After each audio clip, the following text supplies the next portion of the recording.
We have had plenty of evidence over the months of the overwhelming contempt with which the Trump administration holds Ukraine.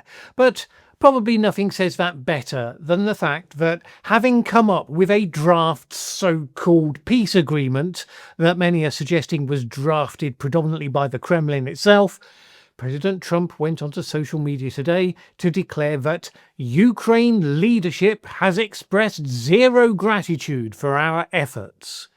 Word leadership put into quote marks, just in case anyone missed the contempt. Well, gee, which efforts from Trump is Ukraine supposed to be grateful for, we might be asking ourselves. Was it stopping all the financial and military support? Maybe it was the humiliation in the Oval Office back in February. Was it the praise that's been heaped on Vladimir Putin? The pausing of intelligence sharing? The insistence that Ukraine started the war when, of course, actually it was invaded? What single thing did the Trump administration do that suggested anything other than the obvious reality that it is an adversary of Ukraine and kind of on the side of Russia? So now the various European and Ukrainian leaders and the senior officials from the US have been thrashing around to work out just how fixed Trump is on the idea that this ridiculous agreement, basically a surrender document, the idea that Ukraine has to sign that by Thursday or else, and apparently say thank you at the same time for the wonderful job that Trump did in putting it together.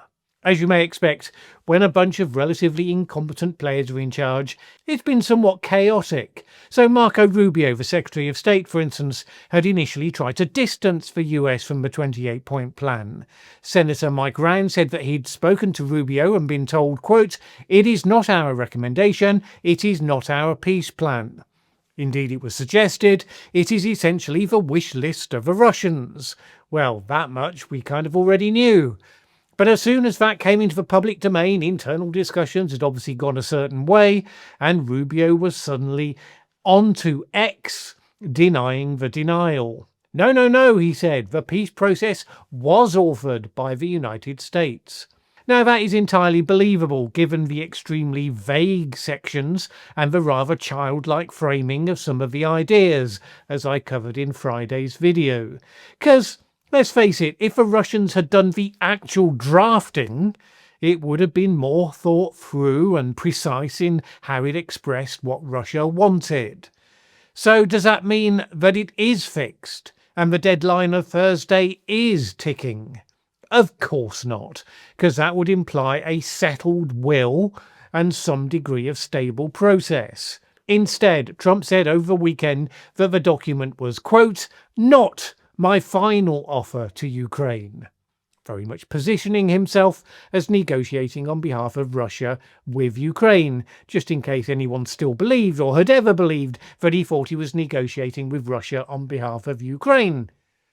When a journalist asked him what would happen if President Zelensky refused to sign the final agreement, he said he can continue to fight his little heart out, oozing with the contempt of someone who believes the other side does not have the ability to walk away from the table.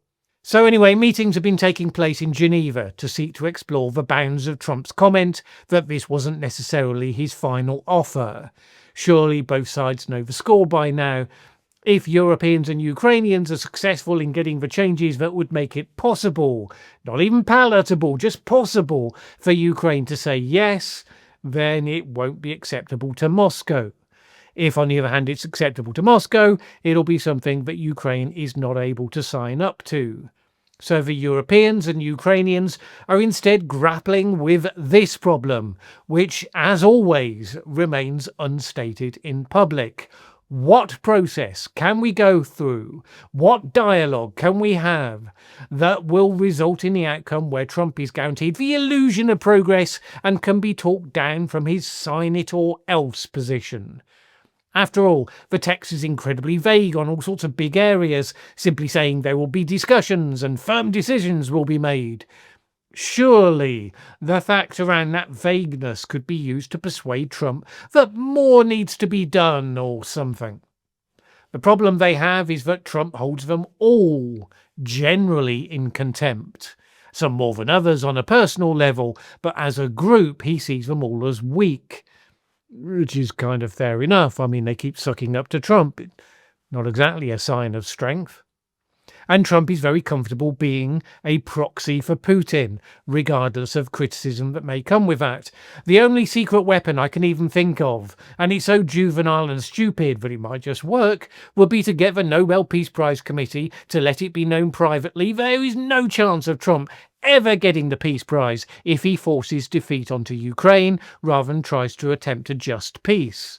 Don't imagine the committee would be immensely comfortable finding themselves thrown like that into the middle of historic events, but that's a shame.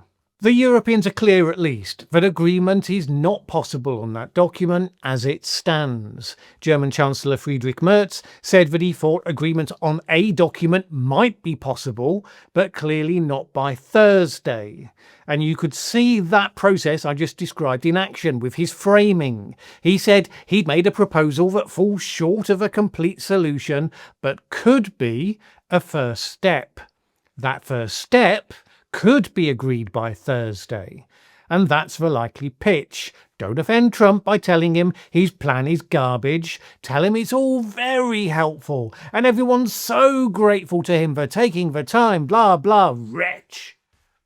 But persuade him that because of those very general bits that need more detail, it would be prudent to identify a first step, a phase one. It takes certain principles that they can pretend arose from the Trump plan and agree those, to be followed by substantive discussions on the other parts. Well, maybe it will work. We know that Trump, for all his demeaning comment that Zelensky could fight his little heart out, doesn't want to actually walk away from this process and stop it being always about him. He's just deeply frustrated that whereas he's become used to being able to use the muscle of the United States to bully the world, he hasn't been able to do so here. And he's partly been undermining his own cause, of course, thanks to his own instincts and those of his MAGA base, because by ending all financial and military support from day one when he came back into office, the US has lost some of its leverage, not all of it, as we know. But if the support had remained strong, then the sign up or else gambit might have been psychologically harder for Ukraine to refuse. As things stand, they must have been anticipating exactly this moment for at least the last 6 months. Now, it doesn't mean that they're ready for it. It doesn't mean they definitely won't feel they have no choice but to concede. That depends on many factors, some of which only they will really understand. So, what would Europe change from this document? Ursula von der Leyen said that 3 elements of any final deal had to be insisted upon. She said this: first, borders cannot be changed by force. Second, as a sovereign nation, there cannot be limitations on Ukraine's armed forces. And third, the centrality of the European Union in securing peace for Ukraine must be fully reflected. The first clause means that Ukraine is not forced to relinquish additional territory, and Russian occupation would not be officially recognised. According to a text of the European counter-offer, which was published in full today by The Telegraph, it also includes more coherent language around key parts. So, for example, Ukraine's sovereignty is respected and reconfirmed. Ukraine is not forced to be neutral, because the Trump surrender plan has a line about Ukraine being sovereign, but then demands all sorts of things that would suggest that it really wasn't. Telling a country what it can or can't join, how large or small its military must be, when it must hold elections, whether it can invite friendly nations to bolster its forces on its own territory. Those sorts of things. If you tell them that they cannot do those, well, that's evidence you do not hold that country to be sovereign, obviously. Then it tries to make explicit what was ambiguous in the Trump document. Ukraine receives robust, legally binding security guarantees, including from the US, Article 5-like agreement to prevent future aggression. Now, I personally think that's either there to be negotiated away, or it shows that desperation means they're simply not thinking clearly. The United States is not on Ukraine's side. How many times do we have to say it? It is on Russia's side. Why would you put a key part of your security guarantee into their control? It's not as though these discussions are new. And as I said, if a deal reflected those elements that Europe has put forward, the Kremlin will simply turn it down and we'll be back to square one. Right now, it's kind of hard to see how this plays out. It could be that Trump refuses Ukraine's negotiated alternatives, sticks to the deadline, which would then likely result in the US pulling all support. Would it stop there? Well, no, because Trump would still want to remain a player. So likely he would start to pile on negative sanctions against European countries and or against Ukraine itself. It might particularly become active in stirring the political discontent within Ukraine, seeking to get anti-Zelensky sentiment in the country more widely, because that's the sort of thing they do. That's one possibility. The other is that Trump backs down. Having seen that people aren't buying it, he'll find a way to call it progress. The European least worst outcome, we could call that. And a third is that some compromise first step is reached. It's vague enough that both sides can sign up to it, and we just defer the circus for another month, where we will go through it all again.